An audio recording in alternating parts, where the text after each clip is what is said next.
आज हमारा नया टॉपिक है मैगज़ीन्स ऑफ टीचिंग। हमने टीचिंग एप्टीट्यूड की एक सीरीज़ स्टार्ट की हुई है जिसमें हम बहुत सारे टॉपिक्स को कवर कर चुके हैं और आज हम इफ़ेक्टिव टीचिंग प्रैक्टिसेस को पढ़ेंगे।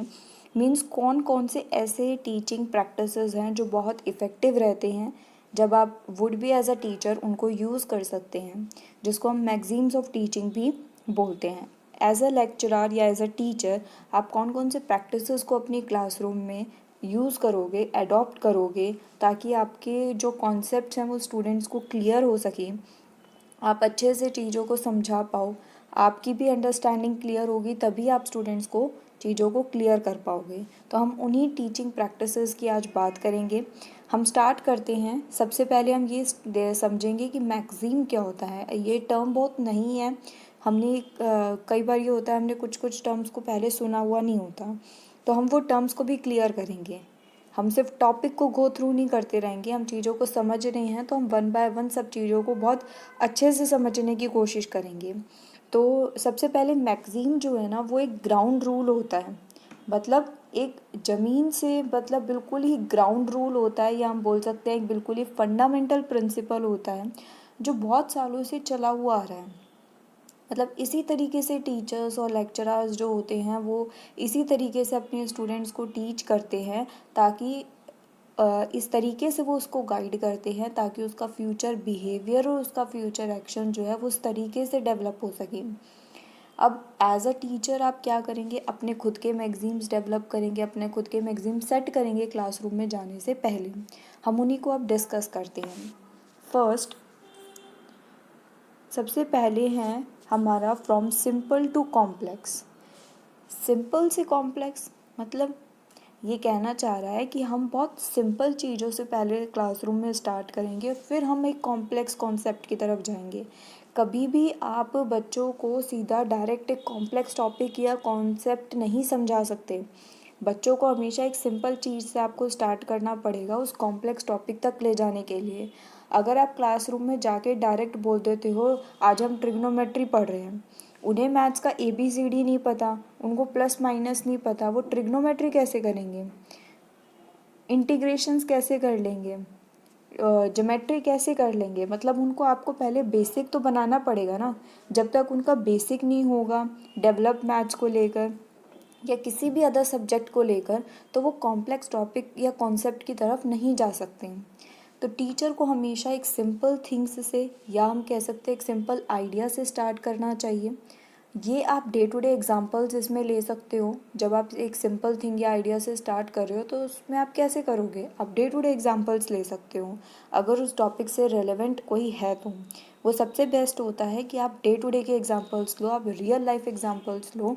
देन टीचर क्या करेगा, फिर मूव करेगा उस कॉन्सेप्ट और उस टेक्निकल टर्म की तरफ। कई बार क्या होता है कि हमारे पास एक सब्जेक्ट में बहुत टेक्निकल टर्म आ गई, हम टीच कर रहे हैं और हम उस टेक्निकल टर्म को समझाएंगे कैसे, कि जब तक बच्चों को सिंपल चीज़ों का नहीं पता होगा।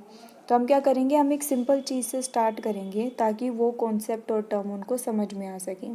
इससे क्या होगा, इससे बच्चों का जो होगा वो इंटरेस्ट भी डेवलप होगा और वो एक नई नॉलेज को एक्वायर कर पाएंगे।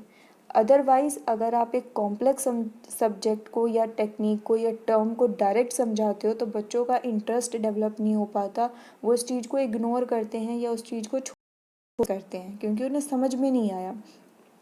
तो आप उनका इंटरेस्ट क्रिएट कर सकते हो। लर्नर्स में इंटरेस्ट क्रिएट तभी होगा जब आप एक सिंपल से कॉम्प्लेक्स की तरफ जाओगे। इससे क्या होगा, इससे उनकी बेटर रिटेंशन हो पाएगी, बेटर रिटेंशन हो पाएगी। हमने क्या देखा, अब मैं आपको जो PPT में है वो समझा देती हूँ एक बार कि सिंपल से कॉम्प्लेक्स क्या है। The teacher should start with simple things and ideas and these can be done with day to day examples if possible. अगर पॉसिबल है तो आप बच्चों को डे टू डे एग्जाम्पल्स दीजिए, सिंपल थिंग्स और आइडियाज़ से स्टार्ट कीजिए। Then gradually a teacher can move towards concept and technical terms. उसके बाद एक टीचर क्या करेगा, एक टेक्निकल टर्म्स की तरफ जाएगा, उस कॉन्सेप्ट की तरफ जाएगा। And this creates interest among learners to acquire new knowledge. और ये क्या करेगा, ये एक इंटरेस्ट डेवलप करेगा लर्नर्स में नई नॉलेज को एक्वायर करने के लिए। And this is helpful in better retention. इससे क्या हो पाएगा, इससे बच्चों में एक बेटर रिटेंशन डेवलप हो पाएगी। इससे क्या हो पाएगी, एक बेटर रिटेंशन बच्चों में डेवलप हो पाएगी। उसके बाद हमारा आता है फ्रॉम नोन टू अननोन। अब इसमें क्या है, फ्रॉम नॉन टू अननोन, ये तो हमारा टॉप नाम से ही बहुत क्लियर हो रहा है। क्या हो रहा है कि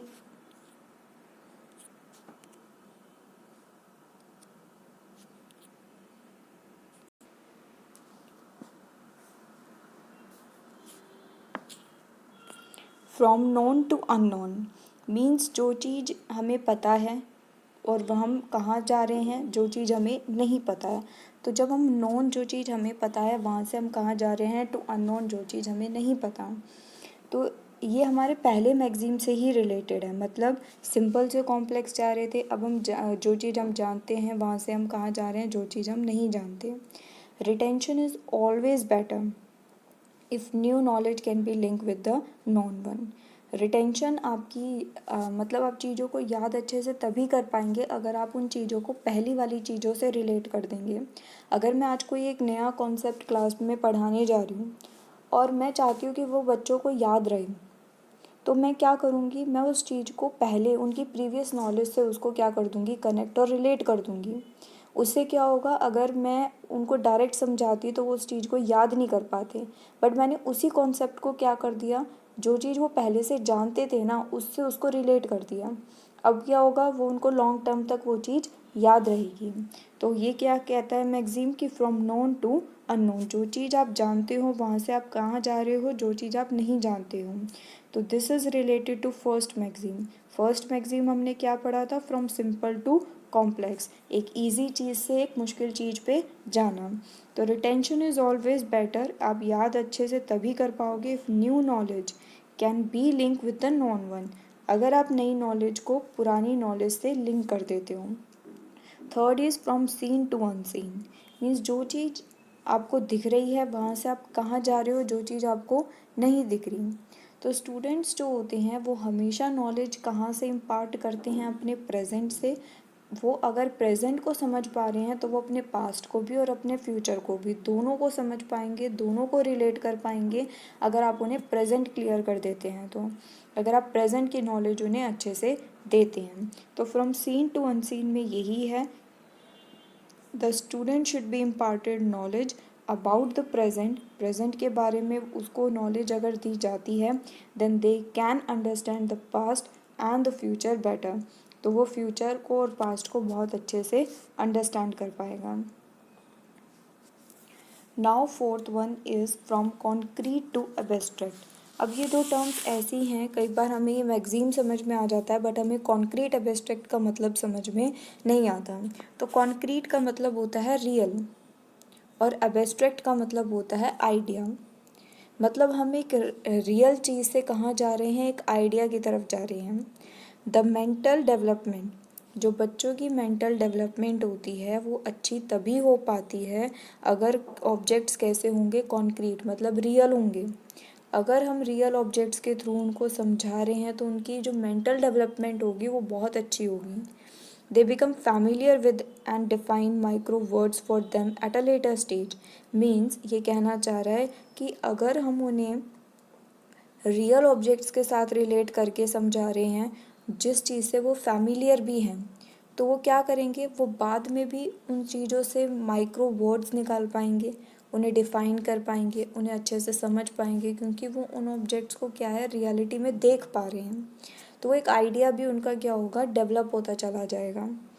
फ्रॉम पर्टिकुलर टू जर्नल। अब इस मैगज़ीन में क्या है कि हम एक पर्टिकुलर चीज़ से कहाँ जा रहे हैं, एक जर्नल की तरफ जा रहे हैं। जैसे मैं आपको एग्जांपल देती हूँ न्यूटन का, ठीक है, जो लॉ ऑफ न्यूटन है वो क्या है, वो एक पर्टिकुलर चीज़ से एक जर्नल की तरफ गया था। इंडक्टिव टीचिंग होती है, स्टूडेंट ओरिएंटेड अप्रोच होती है। तो ये सभी क्या हैं, जब हम एक पर्टिकुलर चीज़ से एक जर्नल की तरफ जा रहे हैं। स्टूडेंट्स जो होते हैं, अगर हम उन्हें प्रेजेंट करते हैं एग्जांपल्स के साथ और फिर हम उन्हें जर्नल लॉज और डेरिवेशन समझाते हैं, तो क्या होता है, एक्सपेरिमेंट एंड डेमोन्स्ट्रेशंस क्या होता है, इस पर्पस को सर्व करता है। हम डेमोन्स्ट्रेट करके दिखा सकते हैं, हम उन्हें एक्सपेरिमेंट करके दिखा सकते हैं। तो आप बच्चों को जब तक पहले करके नहीं दिखाओगे, ये यही कहता है कि स्टूडेंट्स को आप पहले एग्जांपल्स के साथ प्रेजेंट करो, उसके बाद जर्नल लॉज और डेरिवेशन समझाओ। ये नहीं कि आप डायरेक्ट उन्हें डेरिवेशन समझा रहे हो कि alpha plus beta plus gamma plus ये वो, तो उनको डेरिवेशन नहीं समझ में आएगी, उनको जर्नल लॉज नहीं समझ में आएंगे जब तक आप उन्हें खुद डराइव नहीं करके दिखाओगे, खुद एक्सप्लेन नहीं करोगे, खुद एक्सपेरिमेंट नहीं करके दिखाओगे, या उनको डेमोन्स्ट्रेट उनको करके नहीं दिखाओगे, तो उनको नहीं समझ में आएगा। तो आपको एक पर्टिकुलर चीज़ से एक जर्नल की तरफ जाना पड़ेगा। उसके बाद आता है फ्रॉम होल टू पार्ट्स, मतलब एक होल से, ये सुनते ही हमें दिमाग में आ जाता है कि होल टू पार्ट का कॉन्सेप्ट गेस्टाल्ट साइकोलॉजिस्ट ने दिया था। वो ये कहते थे कि हम हमेशा पहले होल पूरे के पूरे कॉन्सेप्ट को देखते हैं और फिर हम उसके पार्ट्स को देखते हैं। जैसे फॉर एग्ज़ाम्पल मैं आपको एक ट्री का एग्ज़ाम्पल देती हूँ। आप पहले देखेंगे कि ये पूरा एक पेड़ है, फिर आप देखेंगे अच्छा उस पेड़ में लीव्स भी हैं, फ्रूट्स भी लगे हुए हैं, उसकी ब्रांचेस भी हैं, और मतलब आप उसके अदर पार्ट्स को देखते हैं। सबसे पहले आपको दिखाई क्या देता है कि वो एक बहुत बड़ा पेड़ है, उसी के बाद आप उसके पार्ट्स को देखते हो, उसकी लीव्स को, उसकी ब्रांचेस को, उसके ट्रंक को, मतलब अलग अलग पार्ट्स को आप उसको ड्राइव करते हैं कि उस पर फ्रूट्स हैं या फ्लावर्स हैं, तो आप बाद में उसके पार्ट्स को देख रहे हैं, पहले उसको एज अ होल देख रहे हैं। इसी तरीके से हम करिकुलम को देखते हैं, क्या देखते हैं, अच्छा हमें क्या पढ़ना है, CDP पढ़ना है या हमें CGU पढ़ना है, तो हमने देखा अच्छा ये सिलेबस है, सिलेबस भी देख लिया, ये 4 यूनिट्स हैं, ठीक है 4 यूनिट्स पे हैं। फिर हम उसके सब पार्ट्स को देखते हैं, पार्ट्स में क्या देखते हैं, अच्छा इसमें पियाजे की थ्योरी भी पढ़नी है, थर्स्टॉम की भी पढ़नी है, इसकी भी पढ़नी है, इसकी भी पढ़नी है, तो हमने क्या देखा, इसमें फर्दर पार्ट्स देखे, लेकिन पहले तो हमने एज अ होल सिलेबस देखा ना, उसके बाद हमने देखा ना कि अच्छा फर्स्ट चैप्टर में ये है, अच्छा फर्स्ट यूनिट में तो 4 चैप्टर हैं, उन 4 चैप्टर के अंदर भी क्या है, तो हम बाद में उसके पार्ट्स को देख रहे हैं। तो गेस्टाल्ट साइकोलॉजिस्ट यही कहते थे, have proved that we first see the whole object, हम पहले पूरे के पूरे ऑब्जेक्ट को देखते हैं, एंड देन इट्स पार्ट, फिर उसके पार्ट्स को देखते हैं। For example we first perceive the tree, हमने सबसे पहले एक ट्री को परसीव किया, देन इट्स ट्रंक, फिर उसके ट्रंक को देखा, उसकी ब्रांचेस, उसकी लीव्स वगैरह को देखा। दस द इंट्रोडक्शन और overview of the topic is important, किसी भी टॉपिक की इंट्रोडक्शन देना, किसी भी टॉपिक का ओवरव्यू देना क्या होता है, बहुत ज़्यादा इम्पॉर्टेंट होता है। तो हम यही कह रहे थे कि हमने पहले पूरे एक ट्री को देखा है, उसके बाद हमने उसकी ब्रांचेस, उसकी लीव्स, उसके ट्रंक, इन सभी चीज़ों को देखा है। तो from whole to part understand हो गया। अभी तक हमने 6 मैगजीम्स क्या करे हैं, समझे हैं। टोटल 12 मैगजीम्स हैं, मतलब टोटल टीचिंग प्रैक्टिसेस कितनी हैं, 12 हैं, उसमें से 6 हम कर चुके हैं। अब हम आते हैं 7th पे। 7th कहता है फ्रॉम इनडेफिनेट टू डेफिनेट, मतलब एक हम इनडेफिनेट चीज़ से कहाँ पर जा रहे हैं, एक डेफिनेट की तरफ जा रहे हैं। एक टीचर क्या करता है, वो हमेशा हेल्प करता है कि वो एक आपकी इनडेफिनेट नॉलेज को ट्रांसफ़र कर सके किसके तरफ, एक डेफिनेट की तरफ, and aims to clarify the doubt of student, और ताकि वो बच्चों के डाउट्स को क्या कर सके, क्लियर कर सके। तो टीचर क्या करेगा, the teacher should help to transform, एक टीचर जो है वो अपनी एक इनडेफिनेट नॉलेज को ट्रांसफ़र करेगा कहाँ पर, एक डेफिनेट वन में, and aim to clarify the doubt of students, और बच्चों के डाउट्स को क्या करेगा, क्लैरिफाई करेगा, बच्चों के डाउट्स को बिल्कुल क्लियर कर देगा।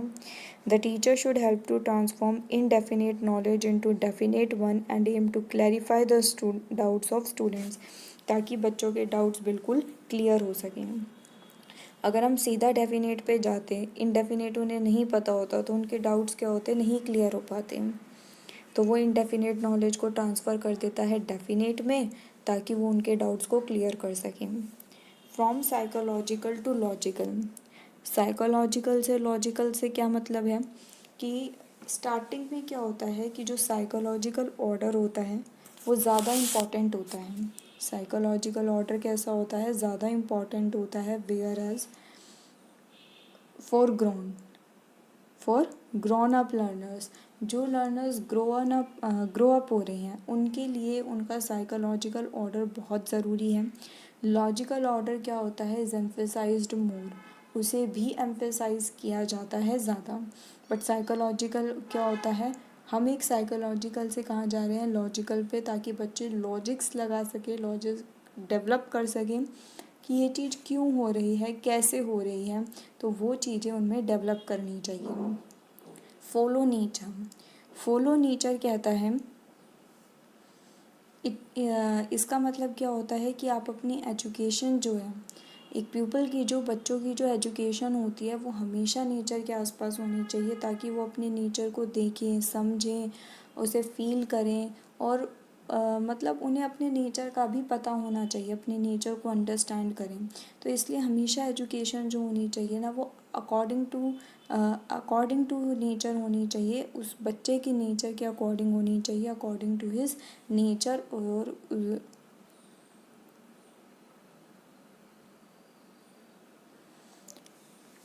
ठीक है, 9 समझ में आ गया आपको। फॉलो नेचर, हमें नेचर को क्या करना चाहिए, फॉलो करना चाहिए। After that encouragement to self study, self study का जो कॉन्सेप्ट है वो डेल्टन्स ने दिया था। किसने दिया था सेल्फ स्टडी का, डेल्टन्स ने दिया था। और आप लोगों को ये भी पता होगा कि सेल्फ स्टडी कितनी इम्पॉर्टेंट होती है। तो डेल्टन्स यही कहते थे कि जो हमारा सिस्टम है वो सेल्फ स्टडी पर बेस्ड है। बच्चों को एनकरेज करना चाहिए कि आप सेल्फ से स्टडी करें, मतलब खुद से स्टडी करें। जब तक आप चीज़ों को खुद से नहीं पढ़ेंगे, खुद से नहीं समझेंगे, आपको कोई भी दूसरा इंसान ना पढ़ा सकता ना समझा सकता। तो सेल्फ स्टडी बहुत ज़रूरी है, यही बात डेल्टन ने कही थी। और ये मैगज़ीन में इंक्लूड किया गया, क्योंकि टीचिंग प्रैक्टिसेस में हमेशा एक टीचर को, हमेशा एक लेक्चरर को अपने बच्चों को यही समझाना चाहिए कि सेल्फ स्टडी करूँ, क्योंकि सेल्फ स्टडी बहुत ज़रूरी होती है। जब तक आप खुद उन चीज़ों को खुद से एक बार नहीं पढ़ लेते ना, तो आपको कोई दूसरा नहीं समझा सकता है। उसके बाद आता है हमारा ट्रेनिंग ऑफ सेंसेस। हमें सेंसेस की ट्रेनिंग भी बच्चों को देनी चाहिए। अब सेंसेस कैसे कैसे हो सकते हैं, sight, hearing, taste, smell and touch, ये सभी हमारी नॉलेज के गेटवेज होते हैं। बच्चों को टच का पता होना चाहिए, स्मेल का पता होना चाहिए, टेस्ट का उन्हें पता होना चाहिए, हियरिंग सुनना, साइट देखना, तो इन सभी चीज़ों की बच्चों को नॉलेज होनी चाहिए।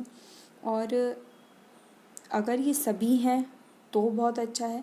अगर इन सेंसेस में से ज़्यादातर सेंसेस भी अगर बच्चे अप्लाई करते हैं तो भी अच्छा है। और एक टीचर को भी अपनी टीचिंग में ये सभी सेंसेस या तो सारे के सारे या ज़्यादातर अप्लाई करने चाहिए, क्योंकि मॉन्टेसरी एंड फ्रॉबल जो हैं वो एक मेन प्रोपोनेंट थे इस मैगज़ीन के ट्रेनिंग ऑफ सेंसेस के। तो मॉन्टेसरी एंड फ्रॉबेल ने कहा कि सेंसेस जो हैं, जैसे sight, hearing, taste, smell and touch, ये सभी हमारी नॉलेज की गेटवेज हैं। और अच्छा होगा कि अगर ये सभी या ज़्यादातर जो सेंसेस हैं can be applied in teaching, वो टीचिंग में अप्लाई किए जाएं। ठीक है, तो ये किसका है, ये मॉन्टेसरी एंड फ्रॉबेल ने कहा था। उसके बाद आता है फ्रॉम एनालिसिस टू सिंथेसिस। अब एनालिसिस से सिंथेसिस का मतलब हम चीज़ों को एनालाइज करेंगे और फिर सिंथेसाइज करेंगे। तो स्टार्टिंग में जो बच्चे होते हैं उनके पास लिटिल और वेग्यू नॉलेज होती है किसी भी टॉपिक को लेकर। जैसे आपको पहले मैगजीन्स ऑफ टीचिंग नहीं पता था, अरे भाई ये मैगजीन्स क्या होते हैं। इफ़ेक्टिव टीचिंग प्रैक्टिसेस, मतलब जो टीचिंग प्रैक्टिसेस बहुत इफ़ेक्टिव रहेंगे, ओके, नो डाउट। लेकिन जब आपको, अब मैंने 12 के 12 समझाए तो आपको क्या हुआ, इन डेप्थ नॉलेज हो गई कि मैगजीन्स में कौन कौन से मैगजीन्स हैं, किसने कौन कौन सा दिया है और किसका मतलब क्या है। और जब हम टीचिंग करेंगे तो हमें इन प्रैक्टिसेस को अप्लाई करना है। तो स्टार्टिंग में बच्चों को नॉलेज नहीं होती, लेकिन बाद में इस टॉपिक की नॉलेज मिली आपको। तो एनालिसिस में क्या है, एनालिसिस का मतलब आप प्रॉब्लम्स को डिवाइड कर देंगे पार्ट्स में। जैसे मैंने 12 पार्ट्स में आपको समझाया, मैं समझाना चाहती तो एक बार में ही समझा सकती थी, लेकिन मैंने इसे क्या कर दिया, 12 पार्ट्स में फर्दर डिवाइड कर दिया। तो सबसे पहले आप बच्चों की प्रॉब्लम्स को पार्ट्स में डिवाइड करोगे and then these are study, फिर आप इन्हें पढ़ोगे। वो चीज़ क्या कहलाती है, एनालिसिस, कि हम चीज़ों को एनालाइज कर रहे हैं।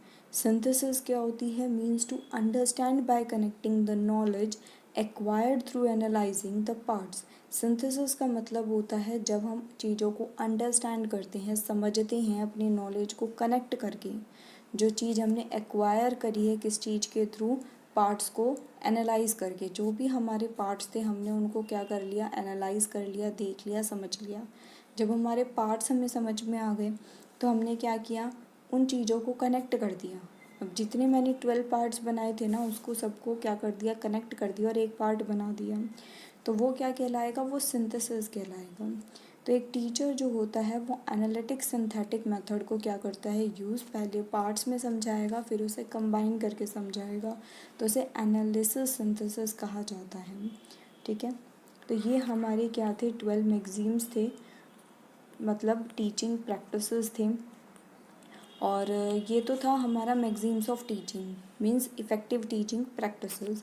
इससे पहले हमने एक टॉपिक किया था learner centre teaching, instructor centre teaching, means ये दो मॉडल्स थे। क्या थे ये, बेसिक टीचिंग मॉडल्स थे जिनको हमने समझा था। तो आई होप आप लाइन वाइज इस सीरीज़ को देख रहे होंगे, समझ रहे होंगे, और आपको समझ में आ रहा होगा कि हम टीचिंग एप्टीट्यूड को धीरे धीरे क्या कर रहे हैं, उसके इम्पॉर्टेंट टॉपिक्स को कवर अप कर रहे हैं। जैसे ही ये इम्पॉर्टेंट टॉपिक्स कवर हो जाएंगे उसके बाद हम क्वेश्चन आंसर्स की सीरीज़ को शुरू करेंगे, कि जो इम्पॉर्टेंट क्वेश्चंस प्रीवियस ईयर्स में आए हुए हैं उन क्वेश्चंस को हम कवर अप करेंगे। तो पहले इम्पॉर्टेंट टॉपिक्स को कर लेते हैं, आफ्टर दैट हम MCQs पे आएंगे। अगर आपका कोई भी डाउट है, कोई भी क्वेरी है, तो प्लीज़ कमेंट सेक्शन में लिखना ना भूलिए, और लाइक, सब्सक्राइब एंड कमेंट कीजिए। Thank you everyone.